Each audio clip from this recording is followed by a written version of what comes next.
शिवम एक ऐसा नाम जिसे मिले मुझे वर्षों बीत गए थे। मैंने लिफाफा खोला तो उसमें $2 लाख का चेक और एक चिट्ठी थी।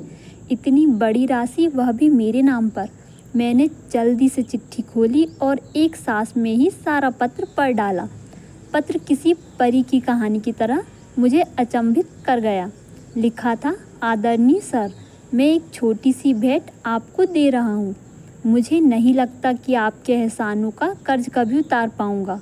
ये उपहार मेरी अनदेखी बहन के लिए है। घर पर सभी को मेरा प्रणाम। आपका शिवम। मेरी आंखों में वर्षों पुराने दिन किसी चलचित्र की तरह तैर गए। एक दिन मैं कानपुर में टहलते हुए एक किताबों की दुकान पर अपनी मनपसंद की पत्रिकाएं उलट पुलट कर रहा था कि मेरी नज़र बाहर पुस्तकों के एक छोटे से ढेर के पास खड़े एक लड़के पर पड़ी। वह पुस्तक की दुकान में घुसते हर व्यक्ति से कुछ बात करता और कोई प्रतिक्रिया न मिलने पर वापस अपनी जगह पर जाकर खड़ा हो जाता। मैं काफ़ी देर तक मूक दर्शक की तरह यह नज़ारा देखता रहा। पहली नज़र में यह फुटपाथ पर दुकान लगाने वालों द्वारा की जाने वाली सामान्य सी व्यवस्था लगी, लेकिन उस लड़के के चेहरे की निराशा सामान्य नहीं थी। वह हर बार नई आशा के साथ अपनी कोशिश करता, फिर वही निराशा। मैं काफ़ी देर तक उसे देखने के बाद अपनी उत्सुकता दबा नहीं पाया और उस लड़के के पास जाकर खड़ा हो गया। वह लड़का कुछ सामान्य सी विज्ञान की पुस्तकें बेच रहा था। मुझे देखकर उसमें फिर उम्मीद का संचार हुआ और बड़ी ऊर्जा के साथ उसने मुझे पुस्तकें दिखाना शुरू की। मैंने उस लड़के को ध्यान से देखा। साफ सुथरा, चेहरे पर आत्मविश्वास, लेकिन पहनावा बहुत ही साधारण। ठंड का मौसम था और वह केवल एक हल्का सा स्वेटर पहने हुए था। पुस्तकें मेरे किसी काम की नहीं थी, फिर भी मैंने जैसे किसी सम्मोहन से बंद कर उससे पूछा, बच्चे, ये सारी पुस्तकें कितने की है? आप कितना दे सकते हैं सर? अरे कुछ तुमने सोचा तो होगा, आप जो भी दे देंगे। लड़का थोड़ा निराश होकर बोला। तुम्हें कितना चाहिए? उस लड़के ने अब यह समझना शुरू कर दिया कि मैं अपना समय उसके साथ गुजार रहा हूँ।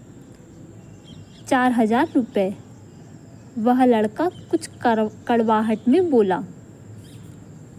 इन पुस्तकों का कोई 500 भी दे दे तो बहुत है। मैं उसे दुखी नहीं करना चाहता था, फिर भी अनायास मुंह से निकल गया।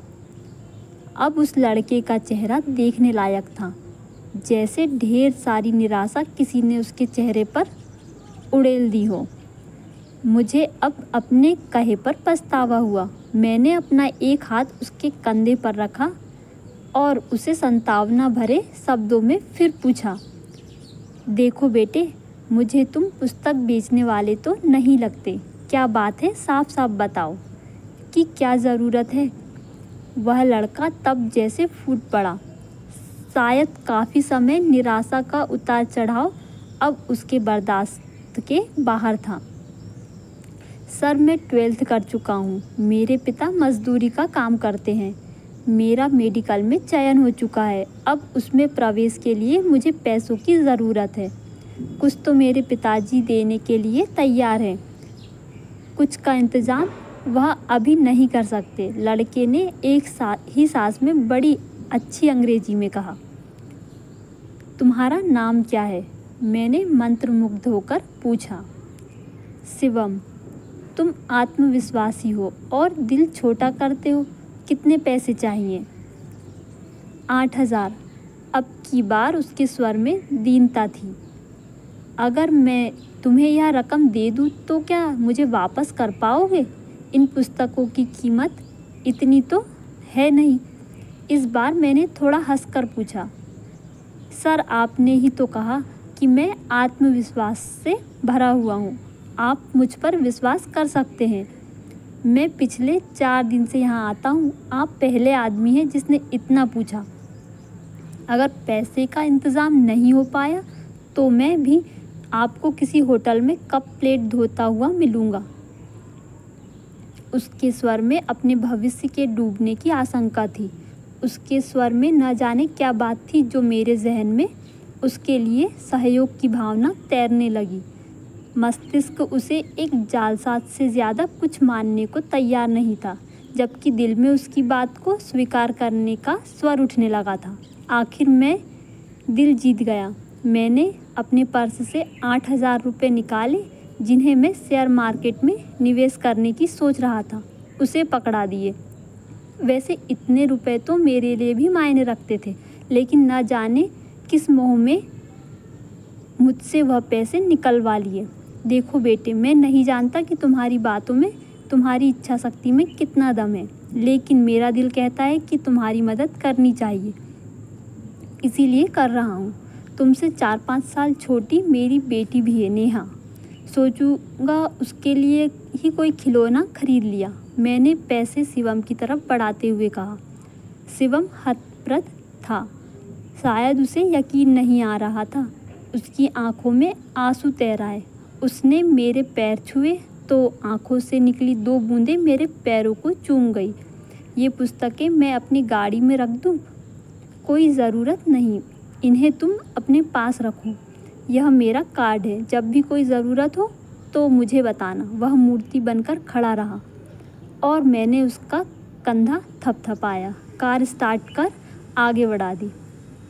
कार को चलाते हुए वह घटना मेरे दिमाग में घूम रही थी और मैं अपने खेले जुए के बारे में सोच रहा था, जिसमें अनिश्चितता ही ज़्यादा थी। कोई दूसरा सुनेगा तो मुझे एक भावुक मूर्ख से ज़्यादा कुछ नहीं समझेगा। अतः मैंने यह घटना किसी को न बताने का फैसला किया। दिन गुजरते गए। शिवम ने अपने मेडिकल में दाखिले की सूचना मुझे एक पत्र के माध्यम से दी। मुझे अपनी मूर्खता में कुछ मानवता नजर आई।